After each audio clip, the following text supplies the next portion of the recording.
দুটো বিষয় ইনশিওর করতে হবে। একটা হচ্ছে আপনার বাচ্চার ঘুমটা যেন ডেল্টা স্লিপ হয়, এই বিষয়টা খুব নজরে রাখতে। ডেল্টা স্লিপ যদি না হয়, আপনি বাচ্চাকে যতই শেখানোর চেষ্টা করেন না কেন, এটা খুব কমই কাজে লাগবে। ডেল্টা স্লিপ কি?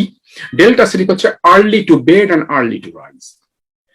এটা যত তাড়াতাড়ি রাত 9:30 থেকে 10টার ভিতরে বিছানায় শুয়ে পড়তে হবে, রাত 11টার আগে অবশ্যই বিছানায় ঘুমিয়ে যেতে হবে, রাত 2টো পর্যন্ত ঘুম। এই ঘুমটা ডেল্টা, এরপরে এই যে 4 ঘন্টার ঘুম, এই 4 ঘন্টার ডেল্টা স্লিপ যদি আপনি না পান, তাহলে সারাদিনে আপনি বা দিন রাত মিলে 10 ঘন্টাও যদি ঘুমান, আপনার বাচ্চা ঘুমায়, তারপরেও ডেল্টা স্লিপ পেলে যে ব্রেনের যে উপকারটা হতো, তার নিউরনসে যে উপকার হতো, সেটা আর হচ্ছে না। কাজে ডেল্টা স্লিপটা ইনশিওর করেন, আপনার বাচ্চা সারা জীবন তার মানসিক দিক থেকে অত্যন্ত সক্ষম থাকবে। আর একটা হচ্ছে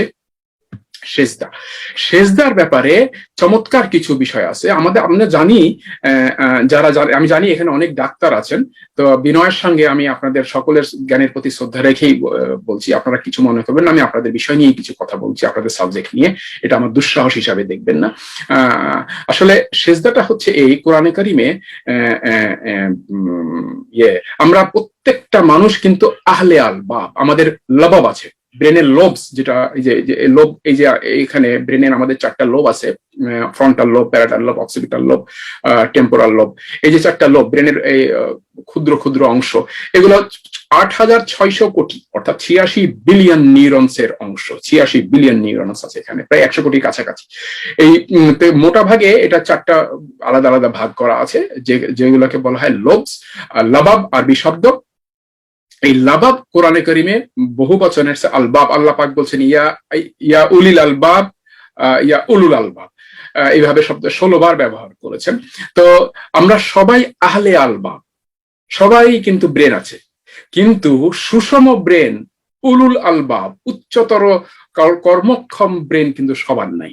এই ব্রেন কর্মক্ষম রাখার জন্য এবং করার জন্য আল্লাহ পাক সিজদা করেছেন, সিজদা ব্যবহার করেছেন। সিজদার আমরা জানি যে আমাদের শরীরে ব্রেনে ইলেকট্রিসিটি তৈরি হয়, আমাদের শরীরে একটা ইলেকট্রিক ইম্পালস তৈরি হয়, এটা ছাড়া আমরা বাঁচতেই পারি না, কোনো প্রাণ বাঁচতে পারবে না ইলেকট্রিসিটি না থাকলে। কিন্তু সেটা মাত্রা আছে। যেমন ধরেন আমাদের এই যে ব্রেন, এই যে ফ্রন্টাল লোব, এই ফ্রন্টাল লোবকে আমরা যখন সেজদাতে মাথায় ঠেকাই মাটিতে, সেটা আমাদের আর্থিং হচ্ছে। আমরা গ্রামে দেখেছি টিনের চাল থেকে তার টেনে নিয়ে মাটিতে ঢুকিয়ে দেওয়া হয়, যে কোনো কারণে কোনো দুর্ঘটনাবশত যদি বিদ্যুৎ আসে, সে বিদ্যুৎটা যেন আর্থিং হয়ে যায়, ঘরে কারো যেন ক্ষতির কারণ না হয়।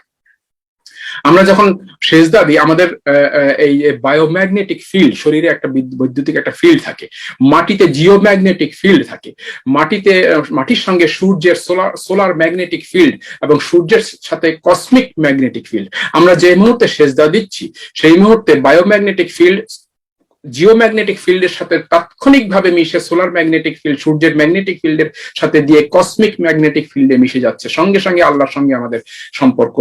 এই জন্য সেজদা থাকা অবস্থায় মানুষ আল্লাহর সবচেয়ে বেশি নিকটবর্তী হয়, যেটা রাসূল সাল্লাল্লাহু আলাইহি সাল্লামের হাদিসে আছে, কোরআনে কারিমে বলা আছে ওয়াসজুদ ওয়াক্তারিব, যে তোমরা সেজদা করো এবং আল্লাহর করিব হও, নিকটবর্তী হও। এটা এর সেজদা করলে কি হয় সেটা আমি সংক্ষেপে বলে একটু হাইলাইট করে দিই। আমাদের যে কারেন্ট আছে, বললাম যে আমাদের শরীরে ইলেকট্রিসিটি তৈরি হয়, ইনফ্রা লো, এটা লো ইলেকট্রিক্যাল ওয়েভের কথা বলছি, এটা মাপা যায়, এটা 0.3 হার্টজ। এটা হচ্ছে ইনফ্রা লো, যেটা কমাতে আমরা বলি যে কমাতে চলে গেছে, ব্রেন ডেড হয়ে গেছে প্রায়, সেটা সেই অবস্থা। ডেল্টা ওয়েভ বলা হয়, যেটা 0.3 থেকে 5 হার্টজ পর্যন্ত, এটা হচ্ছে ডেল্টা। এই যে ডেল্টা স্লিপের কথা বললাম, এই ইলেকট্রিক্যাল ইম্পালস যখন আমাদের শরীরে থাকে, এই ওয়েভটা থাকে, তখন আমাদের ঘুমটা একেবারে প্রশান্তময় ঘুম আসে। থেটা ওয়েভ 3.5 থেকে 8 হার্টজ পর্যন্ত থেটা ওয়েভ, এই ওয়েভে থাকলে আমাদের ব্যবহার, বাচ্চা কাচ্চার ব্যবহার এবং আচরণ বিধি একরকম হয়।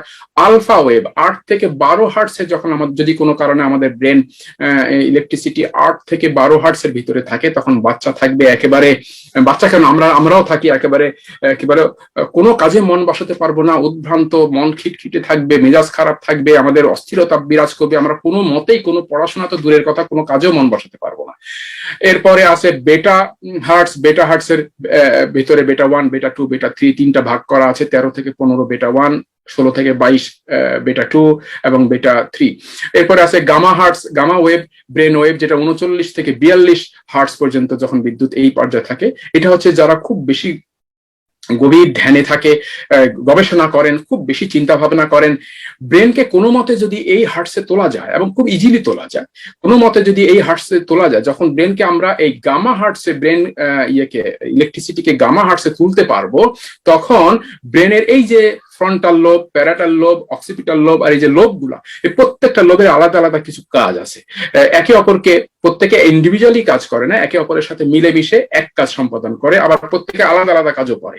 এই প্রত্যেকের কাজের সমন্বয়টা এই গামা ওয়েভে যখন থাকি, তখন তারা প্রত্যেকে কর্মক্ষম হয়ে যায়। আমি এর আগে বলেছিলাম যে 7 বছর বয়সের একটা ট্রানজিশন আছে, এটা আমাদের খেয়াল রাখা দরকার। এই যে ফ্রন্টাল লোব, এই ফ্রন্টাল লোব 5 বছর বয়স পর্যন্ত মানুষের একটা প্রতিটা বাচ্চা 5 বছর বয়স হতে হতে 90% ব্রেন ডেভেলপ হয়ে যায়। 6 বছর বয়স পর্যন্ত 96%, আমি বলেছি 8,600 কোটি নিউরনস ডেভেলপ হয়ে যায়, 95%। কিন্তু 7 বছর বয়স না হলে এই ফ্রন্টাল লোবের যে জাজমেন্টাল ক্যাপাসিটি, ফ্রন্টাল লোবটা কি করে, আমাদের জাজমেন্ট, মেমোরি থেকে শুরু করে প্যারাটাল লোবের সাথে টেম্পোরাল লোবের সাথে মেমোরি মিলেমিশে কাজ করে। তো এই ফ্রন্টাল লোব জাজমেন্ট, আবেগ নিয়ন্ত্রণ, রাগ, ক্ষোভ, দুঃখ, কষ্ট, এগুলো নিয়ন্ত্রণ এবং এগুলা উপযুক্ত অনুসারে সিদ্ধান্ত গ্রহণ, মেমোরি রিকল, মেমোরি প্রসেস, এই সিদ্ধান্ত গ্রহণ, এই যে জাজমেন্টটা ফ্রন্টাল লোব কাজ করে। এই ফ্রন্টাল লোব কখন অ্যাক্টিভেট হয়? জন্মের মায়ের পেটে 12 মাস সপ্তাহ থেকে তো তৈরি হচ্ছে, কিন্তু অ্যাক্টিভেট হচ্ছে কখন? অ্যাক্টিভেটটা হচ্ছে 7 বছর বয়সে এসে। এই 7 বছর বয়সে এসে আল্লাহ পাক এই মানুষের যখন জাজমেন্টাল ক্ষমতাটা অ্যাক্টিভেট না হচ্ছে, ততক্ষণ পর্যন্ত আল্লাহ পাক সেজদা ফরজ করেননি। চমৎকার একটা ইন্টার রিলেটেড সাবজেক্ট এটা।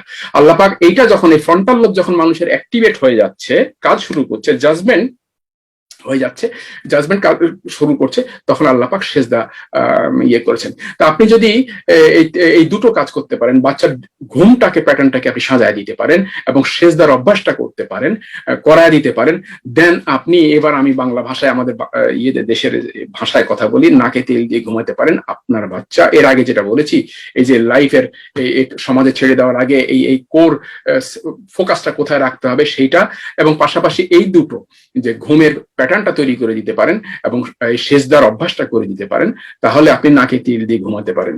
আপনি সিকিওর, আপনার বাচ্চা সিকিওর।